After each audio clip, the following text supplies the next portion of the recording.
Ara ens trobem a Marettimo, que és la més occidental de les Illes Egades i que és a molt poques milles de la costa de Sicília. Avui farem les 14 milles que ens separen de Favignana, que és la més habitada de les Illes Egades i que està a només 5 milles de la costa de Sicília.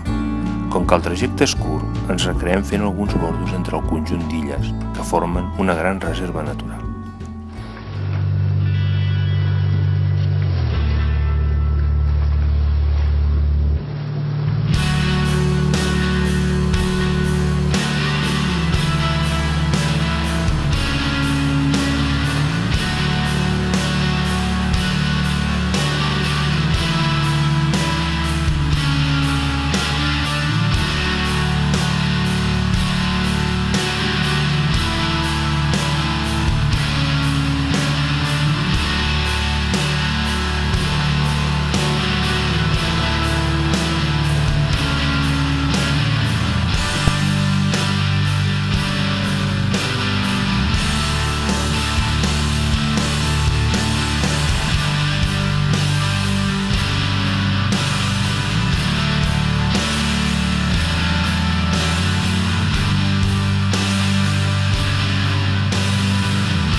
La mar té el seu ritme, el seu temps és diferent que el de la terra i quan fa mesos que navegues, aquest ritme natural de la mar ja se t'ha ficat a dins, ja forma part de tu.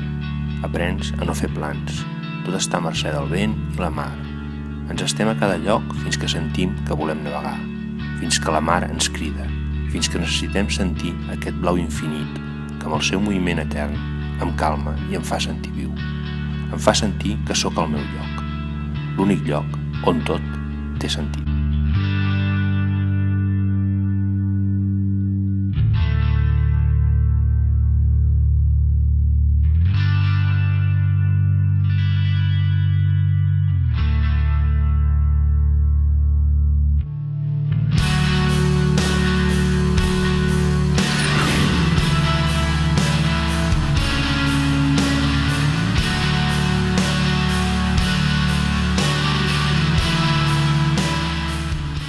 Finalment, entrem al port de Favignana.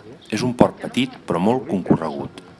Després dels dies passats al sud de Sardenya, entre cales solitàries i poblets tranquils, el petit port de Favignana és un caos. Velers i tota classe de barquetes van amunt i avall contínuament. I per acabar-ho d'arreglar, un ferri enorme va i ve, tot sovint de Sicília. Sort que estem al mes de setembre. No m'ho vull imaginar a ple estiu. Observem que els vaixells amarren a la part exterior del moll de protecció del petit port i ens decidim a aprofitar un dels pocs llocs que hi ha lliures. No hi ha morts, s'ha de tirar l'ancle just davant del punt d'amarre per evitar que la cadena es creui amb l'ancle d'algun dels vaixells del costat i màquina enrere fins al moll on ens amarrem. Un cop amarrada la popa al moll, donarem una mica de tensió a la cadena per evitar que el moviment natural d'aquest lloc tan poc protegit o una pujada de vent faci que el barco col·lisioni amb el moll. Un cop amarrats, observem que aquest moll no té cap mena de servei, ni llum ni aigua, de manera que si tenim en compte que estem aguantats per la nostra pròpia ancla, gairebé és com si estéssim fondejats.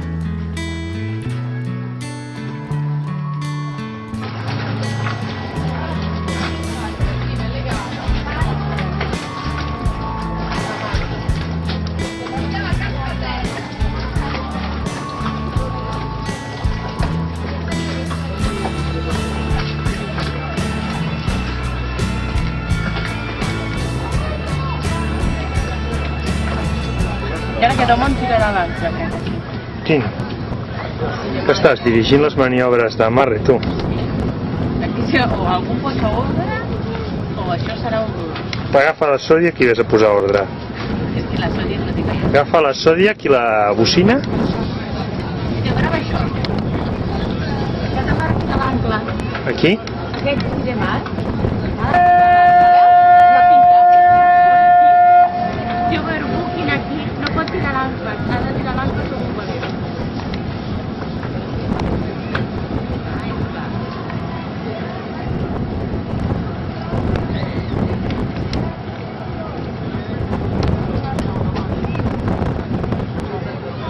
Aquest no podem permetre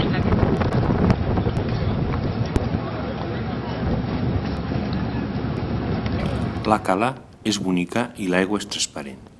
També es pot fondejar, però cal tenir en compte que el ferri, que va i ve contínuament, fa la mateixa maniobra que hem fet nosaltres. Tira l'ancla i recula. I hi ha una gran zona que no està senyalitzada i que cal deixar lliure. Si no, el mateix ferri s'encarrega d'apartar els barcos a cop de botzina.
Què vols anar amb un altre barco?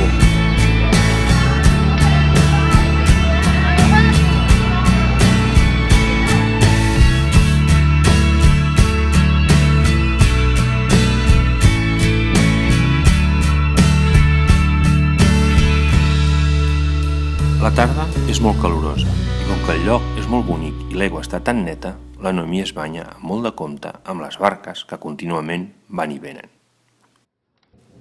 Ja és de nit i la Noemí, com sempre, que naveguem, escriu el seu quadern de bitàcora, que cada dia apunta on som, què hem fet, dades de la navegació i les anècdotes del dia. La calor continua i, com és d'esperar a la Mediterrània, a finals d'estiu arriben les tormentes. Aquesta, que tot i que fa estona que avisa, finalment interromp aquesta escena tan bucòlica i la deixa ben molla.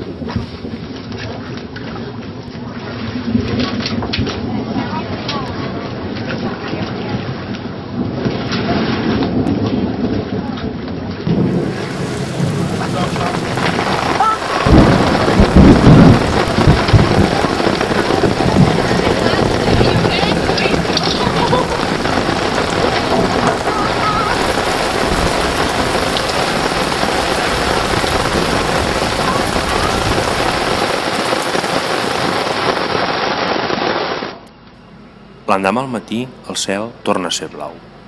Torna a fer calor i ens dediquem a descobrir el poblet de Favignana. La primera impressió és que Favignana és un poble més turístic que marítim. També és més gran, hi ha força gent per tot arreu. Aprofitem per comprar, queviures, menjar al restaurant i a mesura que passegem anem veient botigues dedicades exclusivament a la tonyina. Només faltaria això, No comprem res, perquè anant amb el veler per aquesta zona i en aquesta època de l'any, la pesca està garantida i la tonyina ja la tenim una mica avorrida.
Què t'agrada estar aquí a Itàlia? Sí.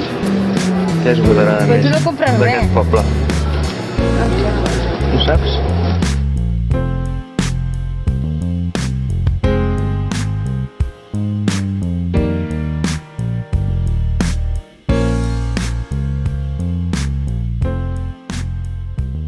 Finalment, fem cap a l'altra banda del moll, on descobrim unes àncores enormes. No lliguen en cap de les barquetes que hi ha al moll.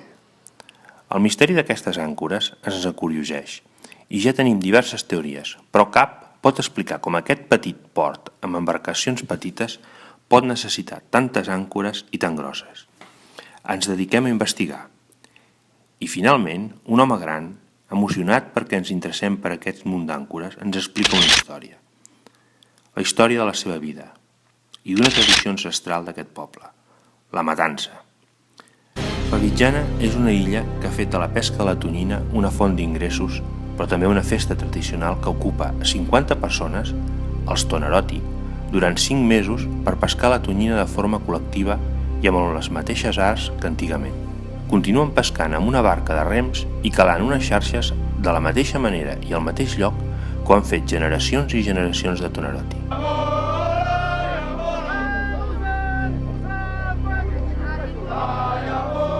La tonara està organitzada de manera que tota la responsabilitat recau sobre un sol home, el rais, que és el que té l'última paraula del moment que s'ha de fer cada pas. La tonara és una estructura de xarxes que té 30 metres de fondària i està compost de diverses càmeres amb una mena d'embut al principi. Les tonyines no tornen mai enrere i un cop entren per la boca de la tonara, els Toneroti van obrint les càmeres i van avançant per aquests compartiments que s'obren i es tanquen fins que arriben el dia que es fan passar a l'últim compartiment, la càmera de la morte, que una pila d'homes s'encarrega de pujar la xarxa fins que queda poca fondària i on les esperen amb pals, amb ganxos, fent una autèntica matança. D'aquí ve el nom de l'esdeveniment.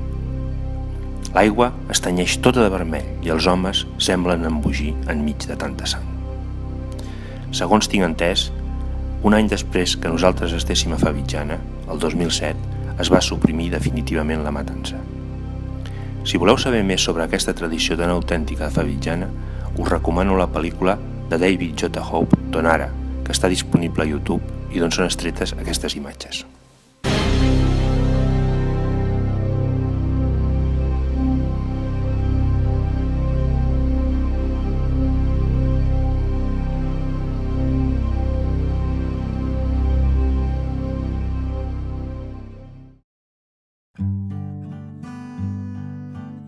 I en el proper capítol anirem fins a Trapani, a Sicília. Visitarem aquesta ciutat i el bonic poble d'Erice, que tot i que està a només 3 quilòmetres de la costa, es troba a 750 metres d'alçada. Després deixarem l'industrial port de Trapani per navegar per la costa nord de Sicília fins al Capo San Vito. Si us ha agradat, ens faria molt contents que ens poseu un like i que us subscriviu al nostre canal, La Vida a Vela.